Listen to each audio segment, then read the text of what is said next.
Hello बच्चों, आप सब कैसे हैं। सबसे पहले नए साल की ढेर सारी आप सभी के हमारे टीम की तरफ से ढेर सारी आपको शुभकामनाएं। आज हम देखेंगे हिस्ट्री एमजेसी 24 टू 28 के जितने भी छात्र एवं छात्रा हैं वो सारे ये वीडियो काफ़ी ही महत्वपूर्ण होने वाला है, क्योंकि इसमें वो सारे भी हुए ऑब्जेक्टिव प्रश्न को देखेंगे और साथ साथ में आपको हम याद कराते चलेंगे, ठीक है, ताकि आपको किसी भी प्रकार से आपको दिक्कत एग्जाम में सामना नहीं करना पड़े ऑब्जेक्टिव क्वेश्चन के लिए, ठीक है।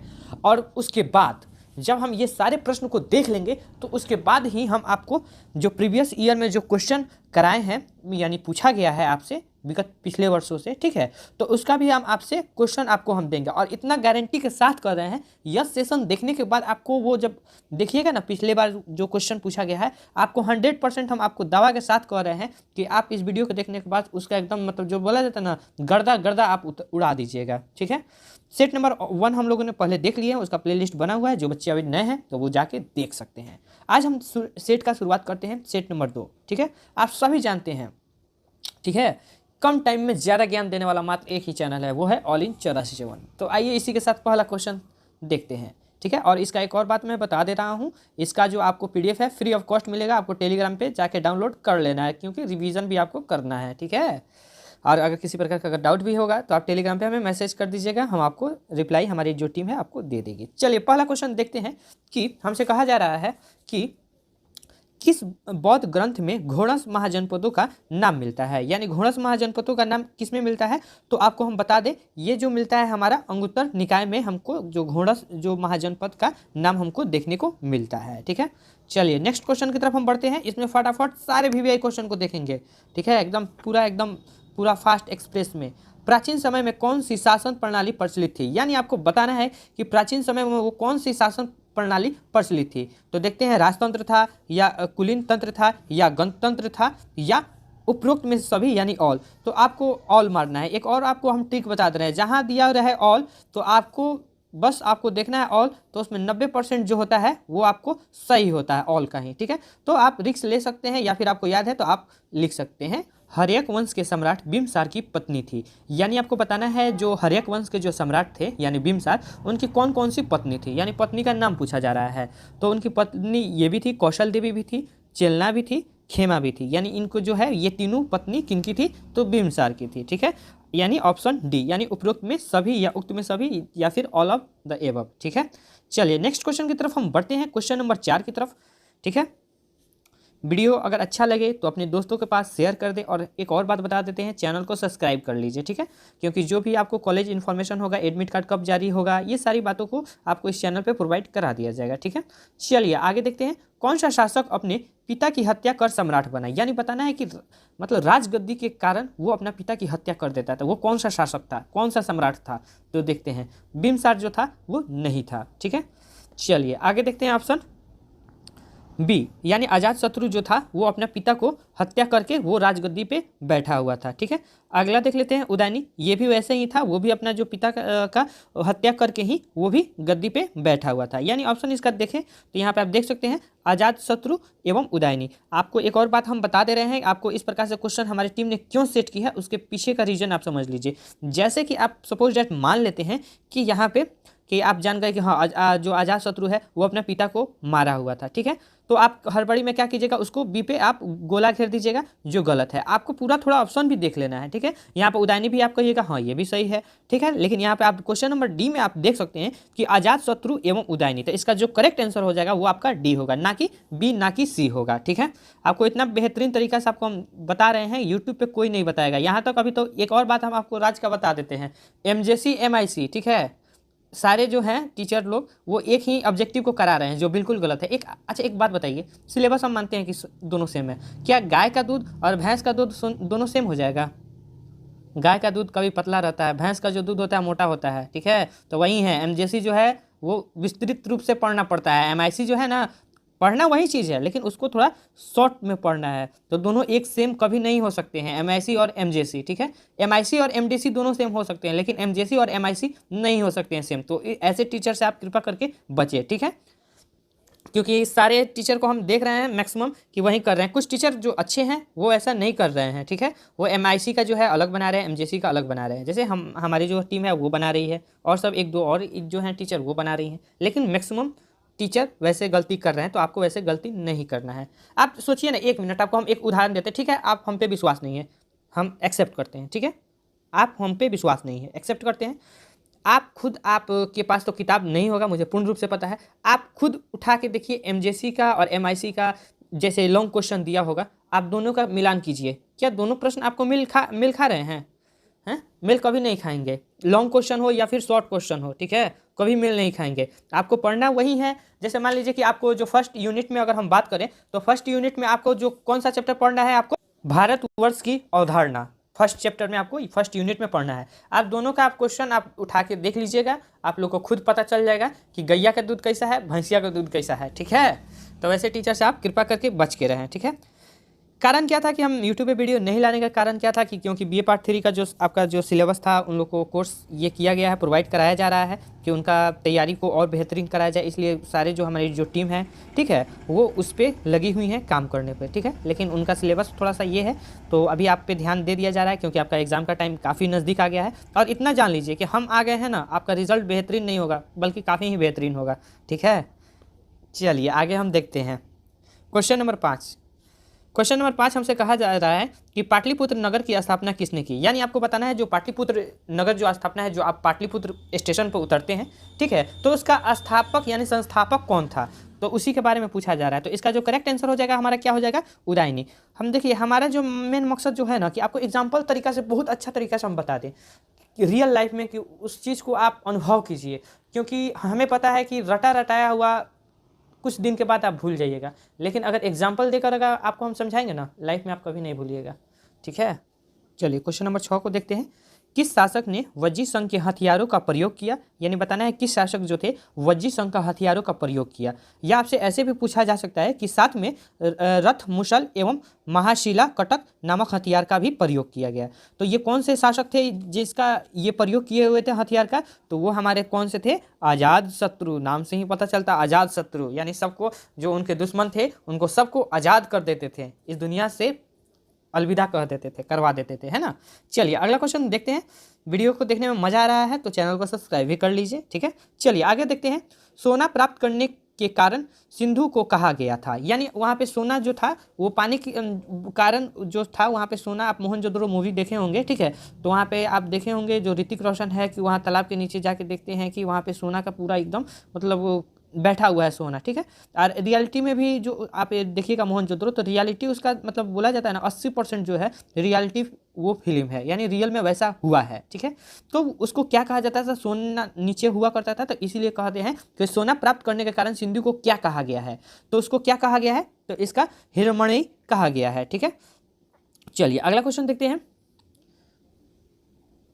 किसे सोने की चिड़िया कहा जाता है। यानी आप लोग तो ऑलरेडी जानते हैं, आप जिस देश में रहते हैं उसी को सोने का चिड़िया का देश कहते हैं ना, तो इसका करेक्ट आंसर हो जाएगा हमारा क्या, भारत। चलिए नेक्स्ट क्वेश्चन।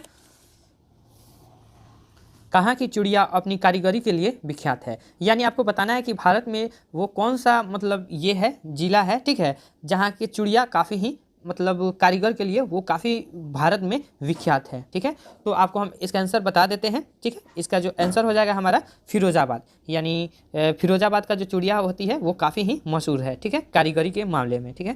तो जो लड़के होंगे तो वो अपने वाइफ के लिए फिरोजाबाद से ही चूड़ी लेंगे, ठीक है। और जो लेडीज़ हैं यानी वुमेन है वो मांगेंगी, कहेंगे हमको इधर उधर का चूड़िया नहीं चाहिए, हमको कहाँ का चाहिए, फिरोजाबाद वाला चूड़ी चाहिए, है ना। चलिए आगे हम बढ़ते हैं। क्वेश्चन नंबर 10 हमसे कह रहा है कि किसमें लोहे के लिए श्याम या कृष्ण अयस्क का प्रयोग किया गया। यानी आपको बताना है कि जो है हमारा इसका जो करेक्ट आंसर हो जाएगा हमारा अथर्ववेद, ठीक है। इसके बारे में ज़्यादा चर्चा हम नहीं करते हैं, फटाफट बढ़ते हैं, ठीक है। चलिए आगे हम देखते हैं। आर्यभट्टियम नामक ग्रंथ की रचना की थी। यानी बताना है कि आर्यभट्टियम जो नामक जो ग्रंथ है उसके रचनाकार कौन थे। तो आर्यभट्टियम यहाँ पे देख सकते हैं, आर्यभट्टियम, तो आप देख सकते हैं यहाँ पे इसका जो करेक्ट आंसर हो जाएगा आर्यभट्ट। तो आर्यभट्टियम आर्यभट्ट, ठीक है, आपको याद हो गया होगा, ठीक है। आर्यभट्टियम का लेखक कौन है, तो आर्यभट्ट, ठीक है। चलिए आगे हम देखते हैं। अच्छा चलिए हम आपसे एक छोटा सा क्वेश्चन करते हैं, ठीक है, आपको बताना है, ठीक, क्योंकि हमने 12 क्वेश्चन को देख लिया, आपको पढ़ने में ध्यान है या फिर आपका ध्यान कहीं और है, हम टेस्ट कर लेते हैं। आपको आंसर बताना है, ठीक है, कि कौन सा शासक अपने पिता की हत्या कर सम्राट बना, ठीक है। आपको पहले जैसे मान लीजिए इसका आंसर आप किस प्रकार से दीजिएगा कमेंट बॉक्स में, तो ये आपका 1 नंबर क्वेश्चन होगा, ठीक है। और आपका जो भी उत्तर होगा वो आप दीजिएगा, ठीक है। आंसर हम नहीं बताएंगे आपको, ठीक। या दिमाग पे आप जोर डालिए कि हमने ऊपर आपको अप्रॉक्स हम बता रहे हैं, आपको क्वेश्चन वही आपको हम बताए हुए थे ऊपर ही, ठीक है।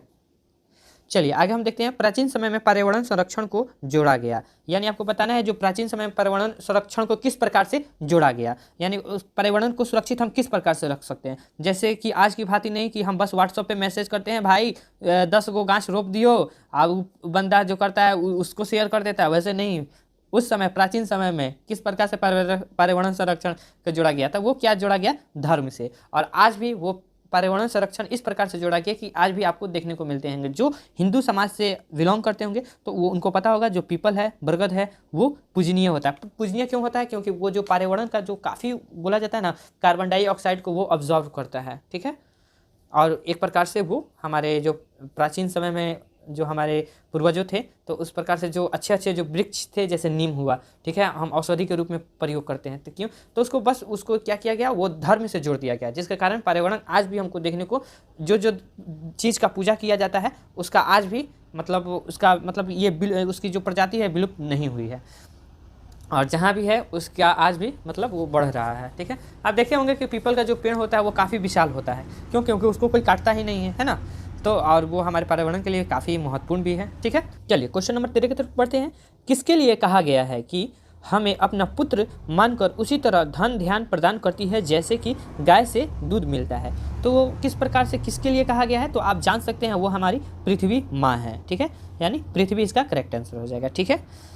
हिंदू धर्म में भी माना भी जाता है। बहुत लोगों को आप लोगों ने देखा होगा कि जब सुबह में उठते हैं तो वो धरती माँ को प्रणाम करके ही मतलब अपना दिन का कार्य को शुरू करते हैं, ठीक है। चलिए अगला क्वेश्चन की तरफ पढ़ते हैं। समतरिक्ष दुस्मीन अस्तु वर्णित है, तो इसका जो करेक्ट आंसर हो जाएगा ये किस में वर्णित है, तो ऋग्वेद में ये वर्णित है। चलिए नेक्स्ट क्वेश्चन की तरफ बढ़ते हैं।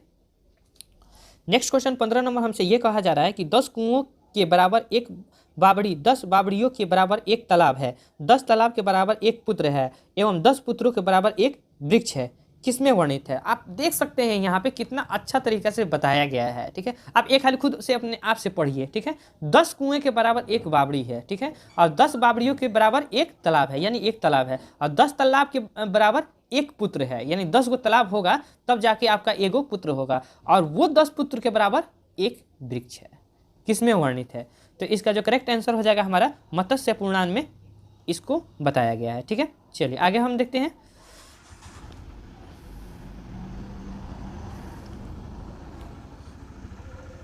किसमें विष के द्वारा विभिन्न रोगों के उपचार का वर्णन है, यानी आपको बताना है कि किसमें विष के द्वारा यानी जहर के द्वारा विभिन्न रोगों का उपचार है, तो वो कौन सा उपचार है और किसमें बताया गया है, तो आपको हो जाएगा करेक्ट आंसर सी, शालक्य तंत्र में, ठीक है।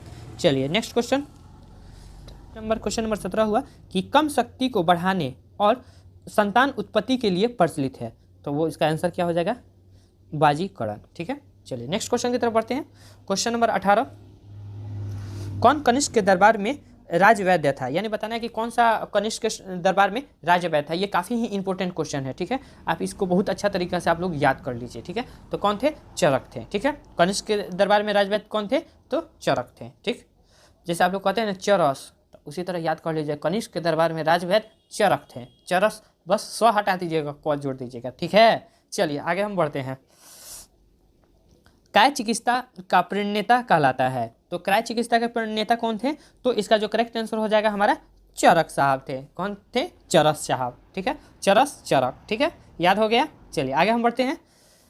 आगे क्वेश्चन नंबर 20 हमसे ये कहा जा रहा है कि आत्रेय साहित्य की रचयिता है, यानी बताना है कि आत्रेय जो संहिता की रचयिता कौन किए हुए थे, तो वो हमारे किए हुए थे मनु आत्रेय ने किए हुए थे, आत्रेय संहिता के। यानी इसमें करना कुछ नहीं है, मनु आत्रेय है यहाँ पे है, तो बस इसमें आगे मनु जोड़ देना, ठीक है, मनु आत्रेय, ठीक। चलिए अगला हम देखते हैं कि छंद सूत्र किसकी रचना है, यानी आपको जो छंद सूत्र देखते हैं वो किसकी रचना है, तो वो हमारे पिंगल जी का वो रचित है छंद सूत्र, ठीक है। चलिए आगे हम देखते हैं। आपको इतना गारंटी के साथ कह रहे हैं ना कि आपको एक भी ऑब्जेक्टिव एग्जाम में आपको छूटने का नाम ही नहीं है, ठीक है। वैसे भी हम आपको तो बाद में कराएंगे ही, ठीक है। जो विगत पिछले वर्ष जो पूछे गए हैं प्रश्न उसको, ठीक है। और पीडीएफ भी आपको हम प्रोवाइड करा देंगे, लेकिन वीडियो को पूरा देख के ही जाइएगा। ऐसा नहीं कि कुछ बच्चे वीडियो को छोड़ के चले गए कि अरे यार हम पढ़ लेंगे बाद में पढ़ लेंगे। जो बाद में पढ़ेगा वो एग्जाम बीत जाने के बाद भी वो नहीं पढ़ेगा, है ना। तो वैसे आपको नहीं करना है। जो भी काम करना है आज कीजिए, अभी कीजिए और तुरंत करके उसको हटा दीजिए। ये नहीं कीजिएगा थोड़ा सा देर में थोड़ा शॉर्ट देख लेते हैं उसके बाद हम पढ़ेंगे, या पीडीएफ तो हमको मिल ही गया तो छोड़ो ना कभी पढ़ लिया जाएगा। तो वैसे आप लोग नहीं कीजिएगा, ठीक। चलिए आगे क्वेश्चन देखते हैं। अरब देशों में शून्य का प्रयोग कब किया गया? यानी जो अरब जो देश है उसका शून्य का यानी जीरो का प्रयोग कब किया गया? तो जो आपका हो जाएगा करेक्ट आंसर इसका क्या हो जाएगा? हाँ, यहाँ पे आपका 873 ईस्वी में, ठीक है। यहाँ पे गलती से लग गया है, लेकिन इसका आंसर ये नहीं होगा। इसका जो करेक्ट आंसर हो जाएगा हमारा 873 ईस्वी में इसका प्रयोग किया गया था अरब देश के द्वारा, ठीक है। चलिए अगला क्वेश्चन देखते हैं। परमाणुवाद के संस्थापक था, ठीक है। यानी संस्थापक कौन थे परमाणुवाद के? तो हमारे महर्षि कर्णाद साहब थे, ठीक है। अब प्राचीन समय में अभी आप देख सकते हैं कि हमारा भारत जो देश था वो कितना डेवलप था, ठीक है। और लोग कहते हैं कि अमेरिका आगे है, नहीं बाबू, हमारा जो भारत देश है ना वो आगे है, ठीक। चलिए अगला हम देखते हैं। रस रतन नागर किसकी रचना है? यानी बताना है जो रस रतन नागर किसकी रचना है? तो वो हमारे किसके है? नागार्जुन साहब की ये रचना है, ठीक है। रस रतन नागर, ठीक है। चलिए अगला क्वेश्चन हम पढ़ते हैं। क्वेश्चन नंबर ये 25। कौन सा सब आर्थिक विकास को अक्सर करने में महत्वपूर्ण योगदान देता है? ठीक है, तो वो कौन सा है? तो वो है हमारा प्रतियोगिता अथवा प्रतिस्पर्धा, ठीक है। चलिए नेक्स्ट क्वेश्चन पढ़ते हैं। आपको अगर अच्छा वीडियो को आप लोग शेयर करते हैं, अगर अच्छा रिस्पांस आता है तो हम आपको बता देते हैं। वो सारे वीवीआई क्वेश्चन हम आपको बता देंगे जो आपके एग्जाम की दृष्टि से महत्वपूर्ण ही नहीं बल्कि काफ़ी ही महत्वपूर्ण है, ठीक है। और हमारा जो बताया वो क्वेश्चन होता है, अगर 10 क्वेश्चन हम बता रहे हैं तो एग्जाम में आपको एकदम 100% है, वहाँ से आपको 8 से 9 प्रश्न आपको एग्जाम में अवश्य ही देखने को मिलेगा, ठीक है। देखिए एक्चुअली हम उसका वीडियो नहीं बनाते हैं कि हाँ हमारा क्वेश्चन इतना लड़ गया उतना लड़ गया, पसंद ही नहीं है हमको, पसंद ही नहीं है कि हम अपना खुद का पढ़ाई खुद से करें। फिर भी एक वीडियो हमने बना दिया क्योंकि काफ़ी बच्चों का ये था कि सर जो नए बच्चे हैं वो नहीं समझ पाते हैं। तो आपको अगर बिलीव नहीं हो रहा है तो 23 से 27 में हमने क्वेश्चन लगाया हुआ था, ठीक है। आपको हम उसको दे देंगे डिस्क्रिप्शन में, आप जाकर वहाँ से देख लीजिएगा, लेकिन वीडियो खत्म हो जाने के बाद, क्योंकि आपका मन है तो खैर कोई चंचल है ना, एकदम चंचल। पढ़ाई छोड़ा के सब काम करा लीजिए, आपका मन सब करेगा, ठीक है। और पढ़ाई के बाद जो है बस यही, आपको मन थोड़ा सा भी भटके आपको बोलना है कि अरे भाई ये वीडियो देख लो या पढ़ लो, उसके बाद ये काम हम करेंगे, ठीक है। मन को आपको बेहुदा बनाना है, बेहुदा आपको मन नहीं बनाए, ठीक है। चलिए आगे हम देखते हैं। 24 बैलों के द्वारा हल खींचे जाने का उल्लेख मिलता है। यानी आपको बताना है कि एक साथ 24 बैलों के द्वारा हल खींचे जाने का उल्लेख हमको कहाँ से मिलता है? तो हमको काठक साहित्य से हमको मिलता है। कितना? 24 बैल एक साथ खींच रहल बा, ठीक बा भोजपुरिया, हमनी के भोजपुरी है ऐसा, तो थोड़ा भोजपुरियों में हमनी के बात कर ले जाओ, ठीक बा। क्वेश्चन नंबर 27 देख ले जाओ कि हमसे का कहता वर्ता का संबंध है। यानी आपको बताना है कि वर्ता का संबंध है यानी किससे संबंधित है? तो कृषि से भी है, पशुपालन से भी है, व्यापार वाणिज्य से भी है, ठीक है। इस सब से तो नहीं है, यानी इसका जो करेक्ट आंसर हो जाएगा हमारा क्वेश्चन नंबर ए, यानी कृषि पशुपालन व्यापार वाणिज्य से, ठीक है। जो बच्चे सिर्फ वीडियो देख रहे हैं अपने दोस्तों के पास शेयर नहीं किए हैं तो प्लीज़ आप के लिए हमारी टीम आपके लिए इतना दिन रात मेहनत कर रही है। आज 1 जनवरी है तो कृपा करके अपने गुरुजन की बात मानकर चैनल को सब्सक्राइब भी कर लीजिए और अपने दोस्तों के पास शेयर भी कर दीजिए, क्योंकि हमारी जो टीम है आपके लिए इतना मेहनत कर रही है, तो प्लीज़ शेयर कीजिए, ठीक है, क्योंकि उनका भी हेल्प हो सके। हमारा मकसद है कि बिहार के जितने भी ऑल स्टूडेंट हैं उनको अच्छा नहीं बल्कि बहुत ही बेहतरीन शिक्षा प्रदान की जाए, ठीक है। चलिए अगला क्वेश्चन देखते हैं। रामायण में भी उत्पादन का कितना भाग राजा को दिए जाने के नियम का उल्लेख मिलता है? यानी आपको बताना है कि रामायण में जो उत्पादन जो होता था उसको कितने भाग मतलब मिलता था, यानी राजा को मिलता था या फिर उसके जो मालिक होते थे, जैसे बटैया दे देते थे, ठीक है। तो बटैया का जो होता था तो उसको कितना भाग मतलब मिलता था, ठीक है। तो 1/6 के समय जो होता था, ठीक है। तो जितना भी ज़मीन होता था वो राज्य की ज़मीन होता था, ना कि किसी लोग का, ठीक है। चलिए आगे हम बढ़ते हैं। यूनानियों ने कपास को कहा जो कि सिंधु का ही यूनानी रूपांतरण है। यानी आपको बताना है कि यूनानियों ने कपास को कहा जो कि सिंधु ही यूनानी का रूपांतर है। तो क्या कहा था? तो इसका हो जाएगा करेक्ट आंसर सिंधन, ठीक है। चलिए अगला क्वेश्चन देखते हैं। मनका बनाने के कारखानों के साक्ष्य मिले हैं। यानी आपको बताना है कि जो मनका बनाने की जो कारखाना है वो हमको साक्ष्य कहाँ से मिला है। तो इसका जो साक्ष्य हमको मिला है चुहंदड़ो तथा लोथल में, यानी चुहंदड़ो में भी मिला है और लोथल में भी मिला है। हो सकता है आपको एग्जाम में एक ही ऑप्शन दे तो आप चुहंदड़ो मारिएगा, अगर लोथल भी अगर दिया रहे तो दोनों को आप टिक कीजिएगा। ठीक है, दोनों क्वेश्चन किस प्रकार से पूछा जाता है आपको ऊपर ही हमने बताया है ना। चलिए अगला क्वेश्चन हम देखते हैं। सुदर्शन झील पर बांध बनाकर सिंचाई हेतु नहर निकलवाई। यानी कौन सा राजा था जो सुदर्शन चक्र जो झील है उस पर बांध बनवाकर सिंचाई हेतु नहर निकलवाई थी। तो वो हमारे जो राजा कौन थे, हाँ थोड़ा सा नाम अजीब है लेकिन आपको याद करना पड़ेगा, तुसाश्व। ठीक है, इसका जो करेक्ट आंसर हो जाएगा हमारा डी, तुसाश्व ने हमारा सुदर्शन झील पर बांध बनाकर उसको सिंचाई के लिए हेतु नहर निकलवाया था। ठीक है, चलिए अगला क्वेश्चन हम देखते थे। कह रहा है कि कहाँ का मलमल प्रसिद्ध था, यानी मलमल कहाँ का प्रसिद्ध था। ठीक है, तो इसका जो करेक्ट आंसर हो जाएगा हमारा बंगाल का जो मलमल था ना वो काफ़ी ही प्रसिद्ध था उस समय। ठीक है, और अभी भी वहाँ का जो मलमल है कपड़ा के बारे में थोड़ा सा, वहाँ पे जो कपड़ा वगैरह मिलता है बहुत ही बेहतरीन क्वालिटी का मिलता है। भले आप कह सकते हैं कि जो ये है महाराष्ट्र हुआ या फिर महाराष्ट्र में गुजरात है तो वहाँ पे कपड़ा का फैक्ट्री है, लेकिन अगर बेटर क्वालिटी कहा जाए तो हमको कहाँ मिलता है, वहीं मिलता है। ठीक है, बंगाल में खासकर मलमल। ठीक है, चलिए आगे हम देखते हैं। मलमल का अर्थ हुआ है क्योंकि मखमली। ठीक है, चलिए अगला क्वेश्चन हम देखते हैं। नेचुरल हिस्ट्री नामक पुस्तक है, यानी जो नेचुरल हिस्ट्री नामक जो पुस्तक के लेखक कौन है, तो वो है प्लिनी। ठीक है, प्लिनी की ये लिखी हुई है नेचुरल हिस्ट्री। चलिए अगला क्वेश्चन हम देखते हैं। अगला क्वेश्चन ये हमारा रहा कि टॉलमी ने चेरो की राजधानी के रूप में उल्लेख किया है, यानी किसको उल्लेख किया गया है, तो वो किए हैं करोरा का। ठीक है, टॉलमी ने चेरो का राजधानी, यानी चेरो की राजधानी किसने किया हुआ था, तो उल्लेख किया है तो करोरा का। ठीक है, कौन कहा हुआ था, टॉलमी ने। ठीक, चलिए अगला क्वेश्चन को हम देखते हैं फटाक से। 35 नंबर क्वेश्चन। यहाँ पे आपको एक भी प्रश्न आपको एग्जाम में नहीं छोड़वाने देंगे, इतना कन्फर्म रहिए। ठीक है, बस वीडियो को अंत तक बने रहे। और आपको एक और उम्मीद दिलाते हैं कि आप जब VVI जब आपको प्रीवियस ईयर को क्वेश्चन देंगे ना, आप एकदम बोल रहे हैं ना गर्दा गर्दा उड़ा दीजिए। यहाँ तक बने हैं तो आप वीडियो को अंत तक जरूर बनिएगा। ठीक है, चलिए अगला क्वेश्चन देखते हैं। चोल काल में मंदिरों की दान की गई भूमि कहलाती है, यानी बताना है कि चोल काल में, ठीक है प्राचीन काल में नहीं, चोल काल में, तो उसे क्या कहा जाता था, तो उस प्रकार की भूमि को हम लोग कहते थे देवदान। ठीक है, चलिए अगला क्वेश्चन को हम देखते हैं। क्वेश्चन नंबर 36 हमसे कहा जा रहा है कि पुराणों की संख्या कितनी है, यानी पुराणों की संख्या कितनी होगी, तो आपका करेक्ट आंसर होगा 18 होगी। ठीक है, ये काफ़ी महत्वपूर्ण क्वेश्चन है। ठीक है, आप इसे याद कर लीजिए। ठीक है, मोस्ट VVI जो होता है ना वो VVI का VVI है। ठीक है, तो आप इसे याद कर लीजिएगा। ठीक, चलिए हम इस पर ज़्यादा नहीं लिख रहे हैं क्योंकि थोड़ा सा ये हो जाता है ना, PDF जब आपको प्रोवाइड किया जाता है तो थोड़ा सा वो गंदा दिखता है, इसलिए उतना ज़्यादा नहीं मैं लिख रहा हूँ। आपको जो भी है हम आपको अच्छा तरीका समझा दे रहे हैं। और आपको हमें पूर्ण रूप से उम्मीद है कि अभी तक हमने जो 36 क्वेश्चन को ऑलरेडी हम लोगों ने ऊपर देख लिए हैं, मुझे पूर्ण रूप से उम्मीद है कि आपको थोड़ा सा भी कठिनाइयों का सामना नहीं करना पड़ा होगा। ठीक है, चलिए क्वेश्चन नंबर 37 देखते हैं। क्वेश्चन नंबर 37 हमसे क्या कह रहा है कि वेदों की संख्या कितनी है। तो वेदों की संख्या आप लोग ऑलरेडी जानते हैं कि वेदों की संख्या कितनी है, 4 है। चलिए अगला क्वेश्चन देखते हैं। अष्टांगिक मार्ग के सिद्धांत की शिक्षा किसने दी, यानी आपको बताना है जो अष्टांगिक मार्ग जो है वो सिद्धांत का शिक्षा किसने दिया हुआ था, तो वो हमारे कौन दिए हुए थे, जी बिल्कुल गौतम बुद्ध ने अष्टांगिक मार्ग की ये किए हुए थे। ठीक है, सिद्धांत को प्रतिपादित किए हुए थे। ठीक है, चलिए अगला क्वेश्चन हम देखते हैं।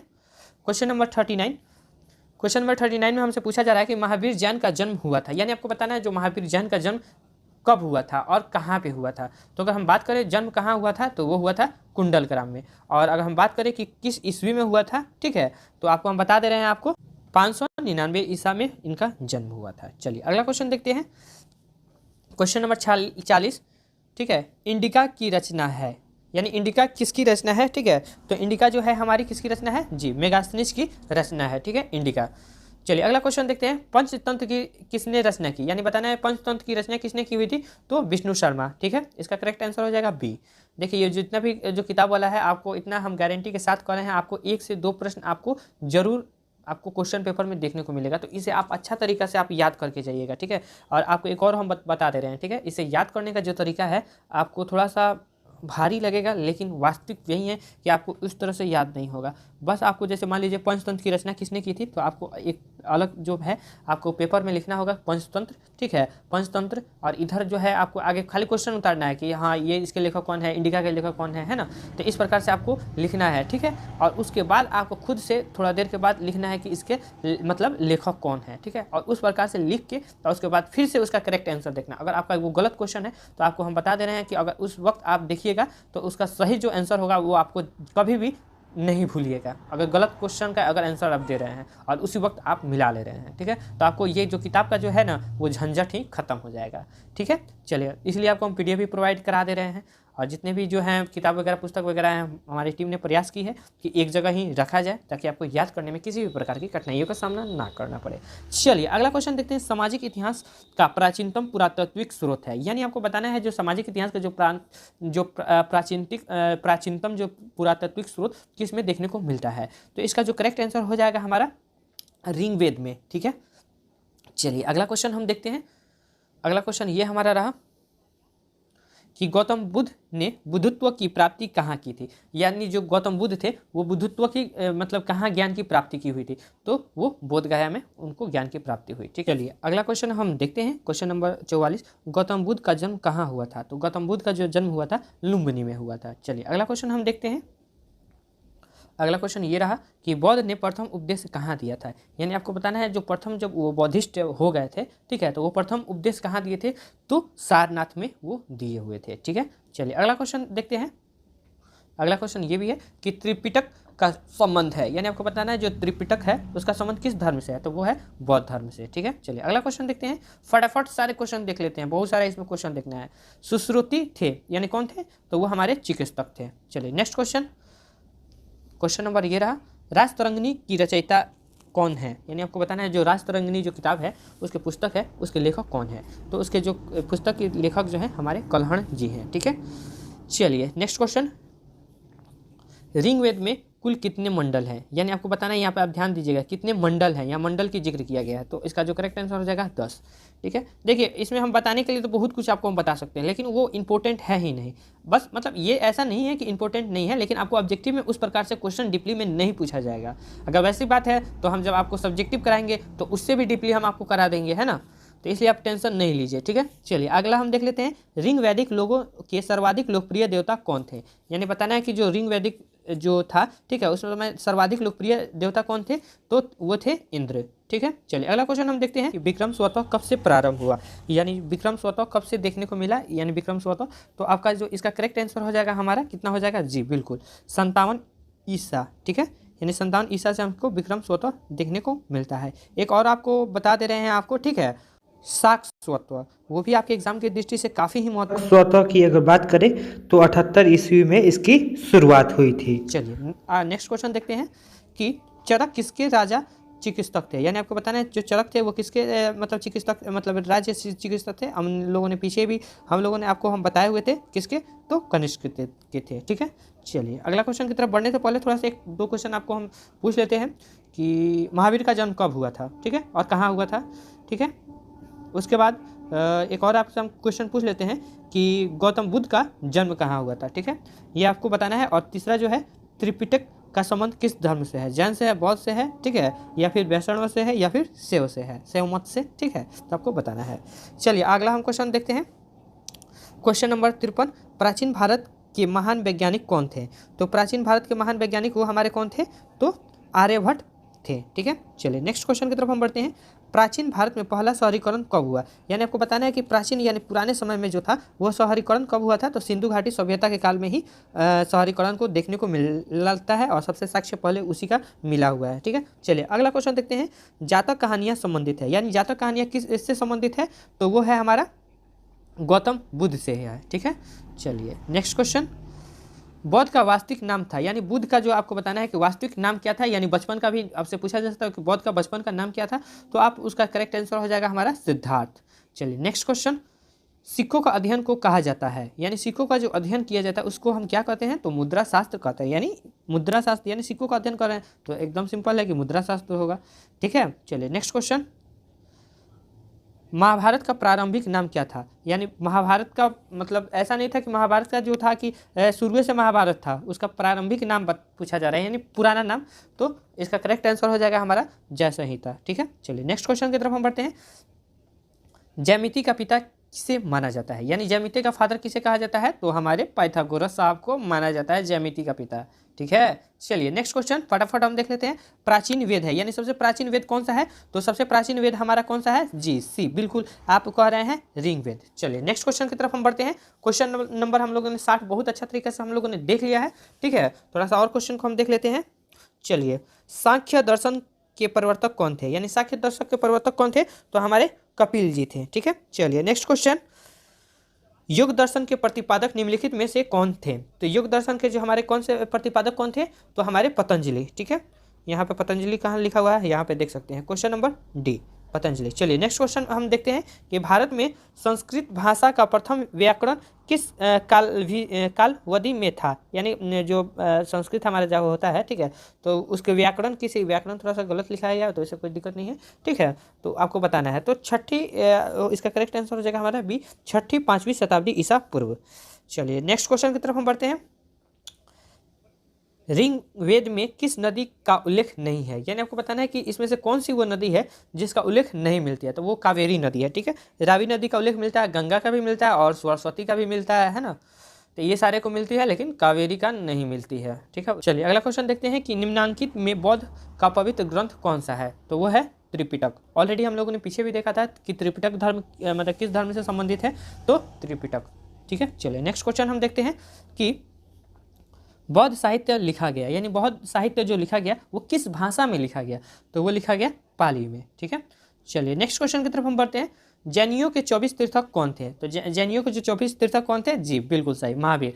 और आपको बताना है पहला जो था वो कौन थे? ठीक है, पहला तीर्थक जैनियों के। ठीक है, चलिए नेक्स्ट क्वेश्चन, क्वेश्चन नंबर 78 कि जैन धर्म और बौद्ध धर्म में क्या समानताएं थी? यानी आपको बताना है कि वो कौन सी बातें थी जो दोनों में समानताएं हम लोगों को मिलता है। ठीक है, तो इसका जो करेक्ट आंसर हो जाएगा देख लेते हैं। दोनों ही अन्यीश्वरवादी थे, बिल्कुल सही है। दोनों वैदिक कर्मकांड के विरोधी हैं, वो भी सही था। जाति प्रथा का दोनों धर्म में स्थान नहीं था, यानी जाति प्रथा का कोई भी स्थान नहीं था, ये भी सही है, यानी ऑल ऑफ द एबव। ठीक है, तो हम लोगों ने 78 क्वेश्चन को देख लिया है और हम लोगों ने सेट 1 में भी 100+ क्वेश्चन देख लिए हैं। ठीक है, तो ऐसा हम लोग करते हैं कि अगर जो बच्चे अगर 100+ अगर क्वेश्चन नहीं देखे हैं सेट 1 का, तो उसका हम प्लेलिस्ट बनाए हुए हैं, आप जाके वहाँ से देख लीजिएगा। अब हम शुरू करने जा रहे हैं कि जो हमारे पिछले विगत वर्षों में जो क्वेश्चन पूछा गया है उसको थोड़ा सा हम दिखा दे रहे हैं और खुद आपको हम इतना कॉन्फिडेंस हम बोल रहे हैं, आप खुद उसका आंसर आप टिक कीजिएगा। ठीक है, और सारे बच्चे थोड़ा सा अगर 5 मिनट का ब्रेक लेना चाहते हैं तो वीडियो को स्टॉप कर लीजिए, थोड़ा सा बाहर भीतर घूम लीजिए और पेन और कॉपी भी लेते आइएगा, क्योंकि हम आपको सेट वहाँ पे बनवाएंगे। जैसे मान लीजिए कि अगर हम क्वेश्चन दिखा रहे हैं आपको एक, तो आपको लिखना होगा कि कौन सा इसका सही आंसर होगा। ठीक है, तो आप खुद लिखिएगा हाँ कि अपने कॉपी में इसका आंसर ये होगा। ठीक है, उसके बाद तो हम आंसर बताएंगे ही, है ना। तो आपको ऐसे लिखना है, ऐसे आपको पता चलेगा कि हमारी जो तैयारी है कितना बेहतरीन है। ठीक है, और मैं वादा करता हूँ कि आपको उसमें से जो प्रीवियस ईयर में क्वेश्चन पूछा गया है, आपको अगर ये वीडियो अच्छा तरीके से देखेंगे तो एक भी प्रश्न आपको छूटेगा नहीं। और एक और बात जान लीजिए, एक प्रश्न जब यहाँ नहीं छूटेगा तो एग्जाम में भी एक प्रश्न छूटने का कोई गुंजाइश ही नहीं है। ठीक है, एमजेसी में हम ऐसे नहीं करते हैं कि एमआईसी बाबू पढ़ लो, एमडीसी में नहीं छूटेगा, एमआईसी में नहीं छूटेगा। ठीक है, वैसे हम नहीं करते हैं। ठीक, तो हम चलिए आ गए हैं पिछले वर्ष में जो क्वेश्चन पूछा गया है। ठीक है, यहाँ पे हम लोग आ गए हैं लोग हिस्ट्री एमजेसी। ठीक है, चलिए फटाफट आंसर अब हम देख लेते हैं। ये हिस्ट्री का ही है। ठीक है, एमजेसी का है। ठीक है, यहाँ हिस्ट्री नहीं लिखा हुआ है, फिर भी ये हिस्ट्री का है, यहाँ पे आप देख सकते हैं ये हिस्ट्री का है। चलिए फटाफट इसका आंसर हम देख लेते हैं। क्वेश्चन ऑब्जेक्टिव देख लेते हैं। पहला क्वेश्चन है कि निम्नलिखित में से सही उत्तर का चयन कीजिए, यानी सबसे प्राचीन वेद कौन सा है। तो आपको ऑलरेडी हम पहले ही बताए हैं। अगर इस सारे प्रश्नों का अगर जवाब आप सही नहीं दे पा रहे हैं तो मुझे बहुत दुख के साथ कहना पड़ रहा है कि आपको वीडियो को एक बार और देखना होगा, क्योंकि मुझे अगर इसका आंसर अगर हम बता देते हैं तो आपके साथ बेईमानी होगा, है ना। अगर नहीं बता पाते हैं तो प्लीज़ आपसे रिक्वेस्ट है, अभी आपके पास टाइम है, वीडियो को एक बार और देखिए, तब इसका आप आंसर दे पाइएगा। ठीक है, ऑलरेडी हम आपको बताए हुए हैं। ठीक है, चलिए ये क्वेश्चन नंबर बी है आपका। रामायण के रचयिता कौन थे? आपको सेट 1 में जो है आपको हम बताए हुए हैं। ठीक है, चलिए आपको ऑलरेडी देखते रहिएगा, आपको एक भी जो प्रश्न होता है ना वो आपको छूटेगा नहीं। ठीक है, चलिए, महाभारत का रचयिता कौन है? तो सूरदास है, वेद व्यास है, वाल्मीकि है या तुलसीदास है? आपको सेट 1 में हमने बताया हुआ था, है ना।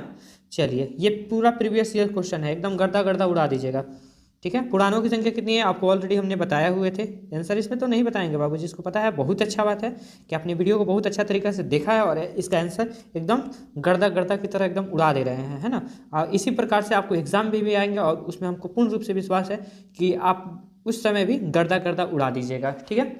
चलिए, क्वेश्चन नंबर ई देखते हैं। सबसे प्राचीन स्मृति कौन है? तो आपको हम बताए ही हैं, ठीक है। चलिए, अब हम नेक्स्ट क्वेश्चन एफ की तरफ हम बढ़ते हैं कि यहाँ पर पूछा जा रहा है कि चंद्रगुप्त के दरबार में यूनानी राजदूत कौन थे? तो आपको ऑलरेडी हम बताए हुए थे ना। चलिए, आगे बढ़ते हैं। देखिए, आप खुद जो बच्चा पढ़ा होगा उसको कितना खुशी हो रहा होगा, जिसका हद हिसाब नहीं है। महाभारत में कुल कितने पर्व हैं? महाभारत में कुल कितने पर्व हैं आपको बताए हुए हैं सेट 1 में, जाके देखिए। चलिए, आगे हम बढ़ते हैं। यहाँ पे लिखा हुआ है कि बौद्ध ने अपना प्रथम उपदेश कहाँ दिया था? तो बौद्ध ने प्रथम उपदेश कहाँ दिया हुआ था? आपको अभी बताए हैं, ठीक है। एच हो गया। अब आई हम देख लेते हैं। देखिए, हम ऐसा नहीं है कि और जैसे पढ़ा रहे हैं कि MJC MIC MDC सारे को एक ही में लपेट दे, तो वैसे नहीं करना है, ठीक है।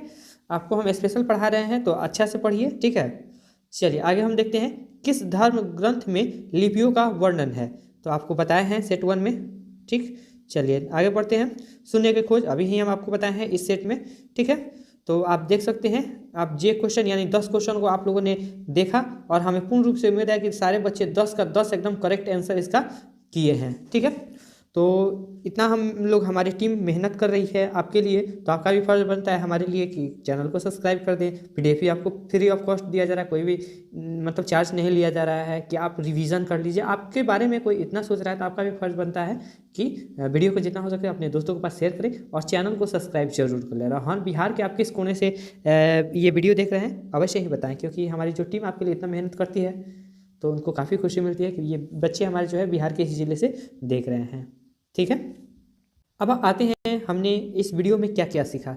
तो हम लोगों ने 200 यानी 170 हम लोगों ने ऑब्जेक्टिव क्वेश्चन को कवर किया है, ठीक है। उसके बाद हम लोगों ने प्रीवियस ईयर्स को भी कवर किया है। उसके बाद हम लोगों ने बीच बीच में टेस्ट को भी मतलब हमने आपको अटेंड करने के लिए मौका भी दिया, तो हम लोगों ने अटेंड भी किया है। तो इतना अगर आप कर ले रहे हैं तो आपको हम इतना वादा करते हैं 20 में से आपका कोई भी नंबर 19 नंबर कोई भी नहीं दे सकता है, ठीक है। तो वीडियो को ज़्यादा से ज़्यादा शेयर कीजिए। मिलते हैं नेक्स्ट वीडियो में। Thank you. जय हिंद, जय